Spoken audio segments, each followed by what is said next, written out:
Yeah, the wind's really increasing, so I think I'm going to decide I'm going to just bail.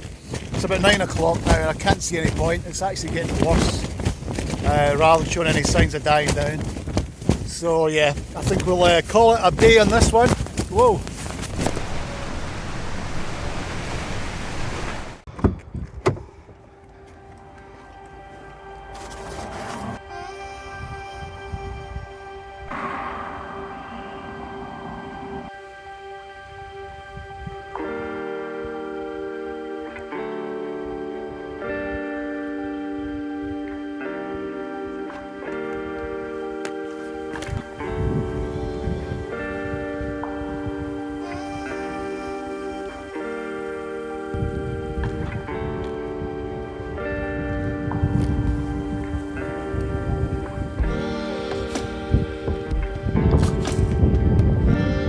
Absolutely boiling, 20 degrees maybe, dropping there a wee bit, but still hot.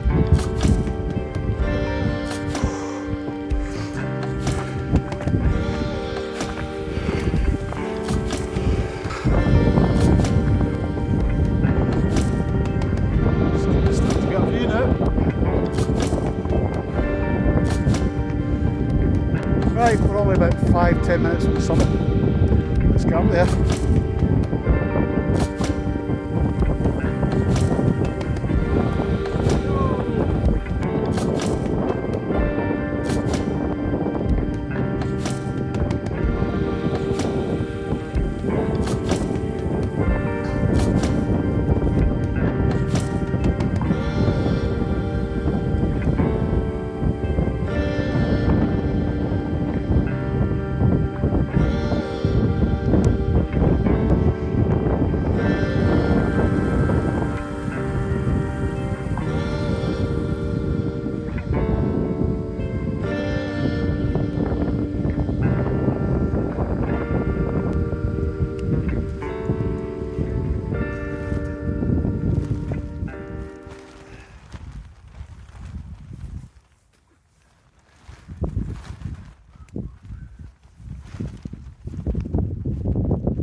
Yeah, I think we could be on the limit of this tent tonight. We'll see what happens. There's no drop in winds forecast, and unfortunately I brought the drone as well. But anyway, we'll see how we get on. I'll just try and tweak it a wee bit. Yeah, the winds are howling. I don't know, maybe 30-35 mile an hour. I've repositioned it. It's still blowing a hoolie, as you can see. Right, okay, let's get some of this decanted. Pretty shocking lie I've got now. I'll have to lay on this side. There's a hollow which I think will just fit me no more, and then on this side it's much higher, so I'll probably not get the perfect pitch or a long way from it. One of the good things I like about this rucksack actually is these side pockets, which I don't have on the Osprey Levity. So these are chock full of bits and pieces. I wondered why I had so little in the actual rucksack itself. Earplugs, they're going to be essential tonight. Got the wee decathlon bag with me again tonight. Well, if nothing else, I've got a nice view looking over towards Loch Lomond. I've got all my gear to the right, mat in a hollow in here, the sleeping bag just lofting, and then I've got the wee pocket up the top with all the extra bits and bobs in there.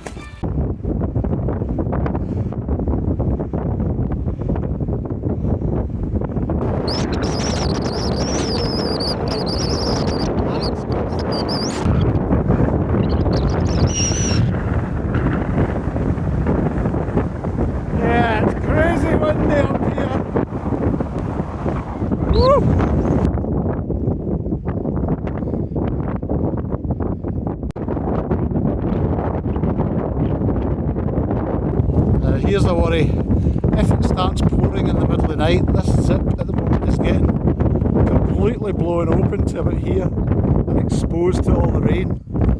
So I'm just hoping that that is not a design fault. We shall find out.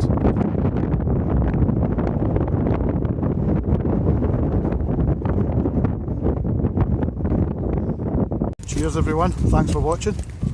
It was all I could find in the house. I think gin and tonic. See the wee castle down there on your left, nice little gaff.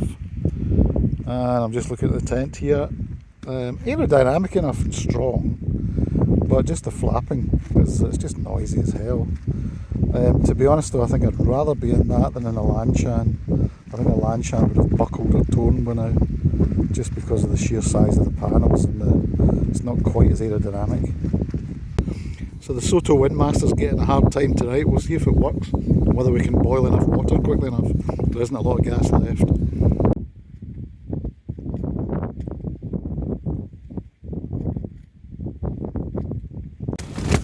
I don't know if you can see it, but that looks like a big A380 probably, taking off from Glasgow. Probably heading for the Dubai or the Emirates or something. So the wind has actually increased. It's actually got worse. The tent is getting a battering. The good news is it's taking it, but the bad news is I can't really be bothered getting no sleep if I'm working tomorrow morning. So we'll see how this goes. I'm sorry about that if that's the way it works out, because I'd like to just try the tent overnight. But the real reason was really to try the pack, which I'll tell you more about shortly. So it's called a Strong Oxygen Gazelle 36 litre. And yeah, it was really just a chance to try and get a feel for it, see if it's comfortable, see if it takes all the gear, etc. And it really has taken all the gear. It's been no bother. I've put all the stuff in for an overnight plus a drone and associated kit, and I still had room left. I probably still had about 5 to 10 litres left, and I think that's partly due to all the stretchy pockets outside, so it seems to work very well. It's a highly featured pack. It's got a lot of stuff on it.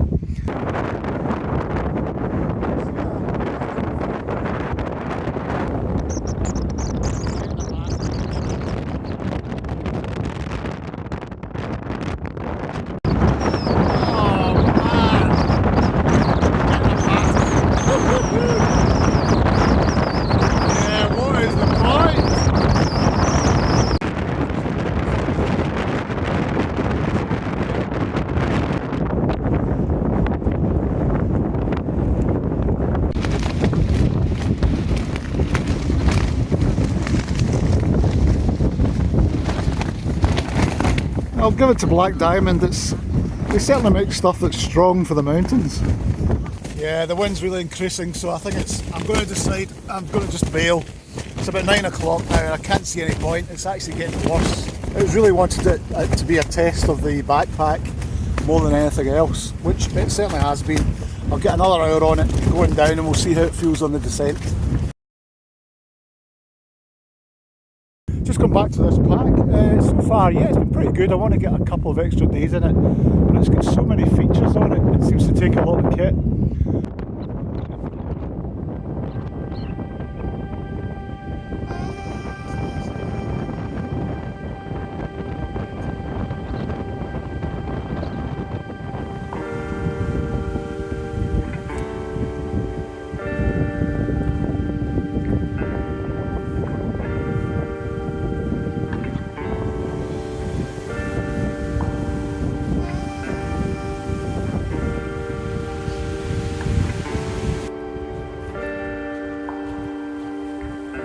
Well, another time.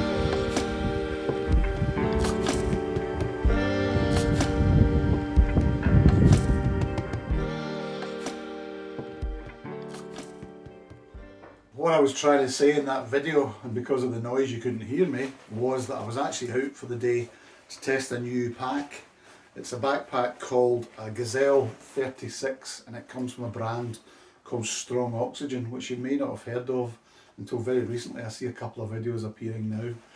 It was sent to me by Collins Outdoors, so I'm going to declare that it is a freebie to me and just thank James there at Collins again for sending me it.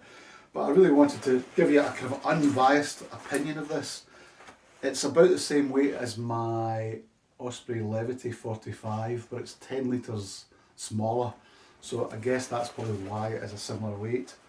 What I do like about it initially was to get the pack size correct and the fit correct.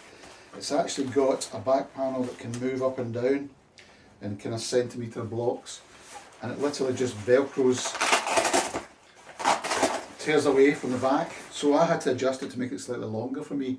This actually settled in after an hour. I did a couple of wee adjustments on it and I noticed there's a bit of pressure there on the top of my back and a bit of pressure just at the hips, But that's settled down, didn't notice the rest of the back of it at all. The thing about my Levity is it's got a suspended back system, so air runs behind you, between you and the pack, and you don't sweat. With this, it's in contact with you, albeit it's got this kind of aerated mesh over a foam strengthened area. I mean it was 21 degrees roughly. I didn't really sweat, but I would say it's not quite as comfortable. But literally only those 2 points were really where I noticed it. The rest of it seemed to be just as free in terms of air moving through, so I didn't have any problems with perspiration on my back. How would you describe it? Like sleeping mat foam in a triangular sections, and then just the mesh over the top of it. Generally it seems well made. I don't see any problems with the construction of it at all. So it looks pretty robust long term. Starting at the top of the rucksack, you've got a top part on the lid here. The zip runs right along the centre, which is great for access, but anything that you want to keep waterproof, I wouldn't be putting in here, because this is not a waterproof zip.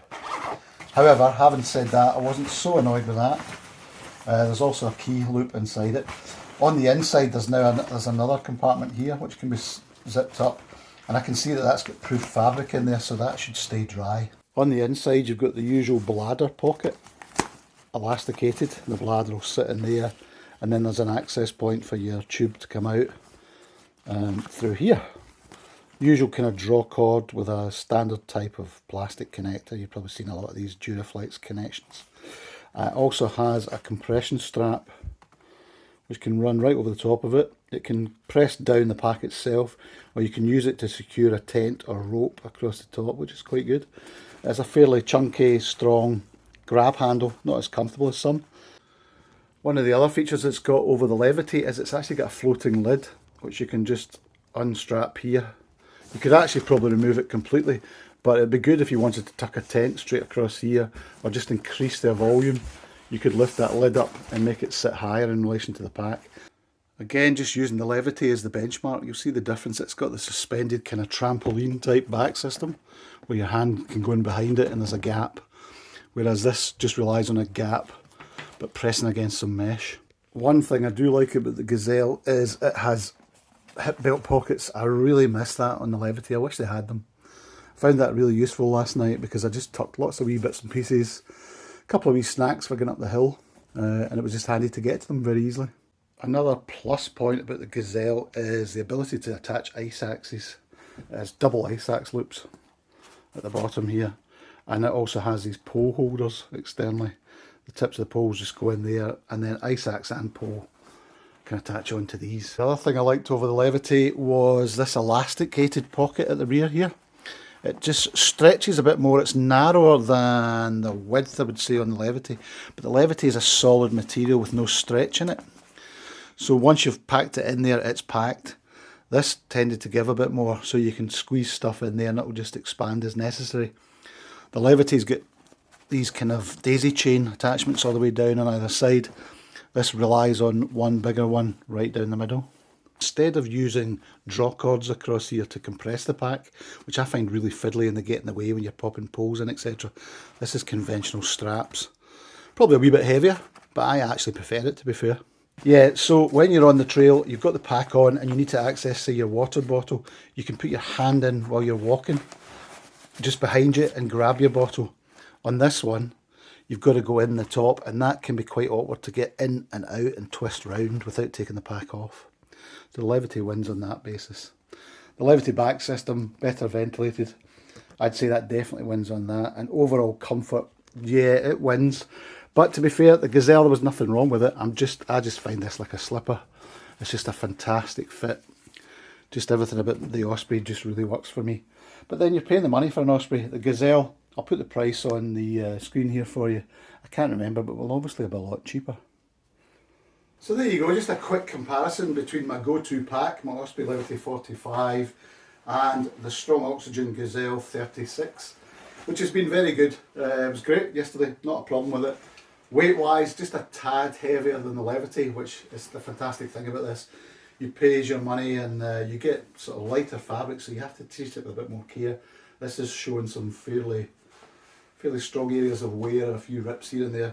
This is very robust and I would think would last longer term, and has more of a thinner mountaineering type fit, so it sits closer to your body.